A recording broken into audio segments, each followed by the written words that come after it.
एक प्रश्न है, भारत का प्रथम नागरिक कौन? जवाब आसान है, राष्ट्रपति। लेकिन क्या आप जानते हैं कि भारत का दूसरा, तीसरा और चौथा नागरिक कौन है? साहिबान, बगले झांकने से कुछ नहीं होगा। ज्ञान जहां से मिले बटोर लेना चाहिए।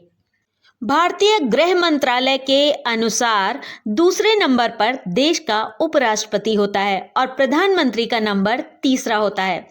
चौथा नागरिक राज्यपाल माने जाते हैं, इसलिए प्रदेश का प्रथम नागरिक राज्यपाल को कहा जाता है। अब बारी है पांचवें नागरिक की। ये होते हैं देश के पूर्व राष्ट्रपति। छठा नागरिक मुख्य न्यायाधीश और लोकसभा अध्यक्ष कहलाते हैं। सातवें नंबर पर आते हैं भारत रत्न सम्मान से सम्मानित विजेता और आठवें नंबर पर आते हैं भारत में मान्यता प्राप्त राजदूत मुख्यमंत्री। नौवें नंबर पर सुप्रीम कोर्ट के जज, यूपीएससी के चेयरपर्सन, मुख्य चुनाव आयुक्त, भारत के नियंत्रक और महालेखा परीक्षक हैं।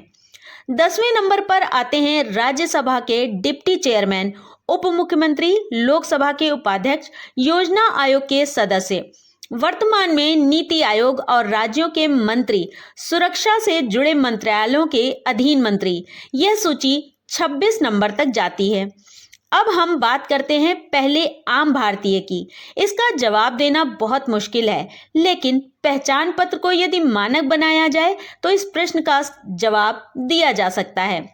आप यही कहेंगे कि बात में दम है, तो पहले मतदाता के तौर पर श्याम शरण नेगी को यह सम्मान हासिल है। वर्ष 2022 में 5 नवंबर को उनका निधन हो गया था। उन्होंने 1951 में अपना पहला वोट डाला था। यह आज़ाद भारत का पहला वोट कहा जाता है। दरअसल देश में फरवरी 1952 में पहला लोकसभा चुनाव हुआ, लेकिन किन्नौर में भारी हिमपात के चलते 5 महीने पहले सितंबर 1951 में ही चुनाव हो गए थे। तब श्याम शरण नेगी किन्नौर के मूरंग स्कूल में अध्यापक थे और चुनाव में उनकी ड्यूटी लगी थी। उनकी ड्यूटी शोंगथोंग से मूरंग तक थी, जबकि वोट कल्पा में था। ऐसे में उन्होंने सुबह वोट देकर ड्यूटी पर जाने की इजाज़त मांगी। इसके बाद वह तड़के मतदान स्थल पर पहुंच गए। करीब 6:15 बजे मतदान ड्यूटी पार्टी पहुंची। नेगी ने जल्दी मतदान करवाने का निवेदन किया। मतदान पार्टी ने रजिस्टर खोलकर उन्हें पर्ची दी। मतदान करते ही इतिहास बन गया और मास्टर श्याम शरण नेगी आज़ाद भारत के पहले मतदाता बन गए। अंतिम बार उन्होंने 2022 में विधानसभा चुनाव के बीच तबीयत खराब होने के चलते 2 नवंबर को बैलेट पेपर से घर से ही अपने जीवन में 34वीं बार वोट डाला था। उस दौरान भी उन्होंने प्रदेश के हर मतदाता से अपने मत का प्रयोग अवश्य करने की अपील की थी। अब बात करते हैं पहले आधार कार्ड की। जनवरी 2009 में भारत सरकार द्वारा गठित भारतीय विशिष्ट पहचान प्राधिकरण के मातहत यह कार्य किया जाता है। जनवरी 2009 में भारतीय विशिष्ट पहचान प्राधिकरण के गठन के बाद सितंबर 2010 से आधार कार्ड बनाने और वितरण का कार्य प्रारंभ किया गया। सबसे पहले यह उपलब्धि महाराष्ट्र के नंदुरबार जिले के तंभाली गांव की निवासी रंजना सोनावने के नाम दर्ज हुई। वह एक दिहाड़ी मजदूर हैं। उन्हें भारत का पहला आधार कार्ड 29 सितंबर 2010 को जारी किया गया था। तंभाली पुणे से लगभग 470 किलोमीटर दूर है। गौरतलब है कि जब आधार कार्ड योजना शुरू हुई थी तब भारत में यूपीए सरकार थी। तंभाली का चुनाव भी इस वजह से किया गया क्योंकि तत्कालीन कांग्रेस अध्यक्ष सोनिया गांधी ने वर्ष 1998 में नंदुरबार से रैली के बाद ही राजनीति में पदार्पण किया था।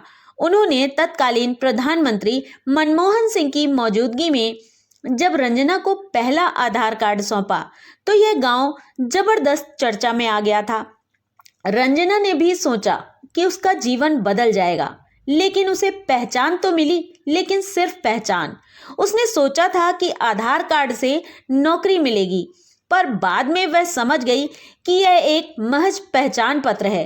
एक साक्षात्कार में उसने बताया कि न उनकी स्थिति में और न उनके गांव की स्थिति में कोई सुधार आया है।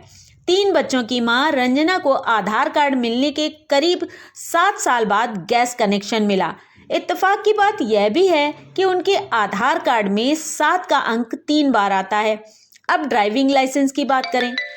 इस बारे में कोई सटीक जानकारी उपलब्ध नहीं हो सकी, लेकिन भारत के पहले बौने शख्स शिवलाल हैं जिन्हें ड्राइविंग लाइसेंस जारी किया गया है। उनकी लंबाई महज 3 फीट है। तेलंगाना के हैदराबाद के निवासी गट्टीपल्ली शिवलाल ने तमाम विषमताओं के बावजूद यह सफलता हासिल की। उन्होंने बताया कि जब एक वीडियो में उन्होंने देखा कि एक बौना अमेरिकी कार ड्राइव कर रहा है, तब उन्होंने ऐसा करने की ठान ली और सफलता हासिल की। मैं यही अनुरोध करता हूँ कि सब के सब मतदाता मतदान करने के लिए जा करके अपना कीमती वोट दे रहे हैं।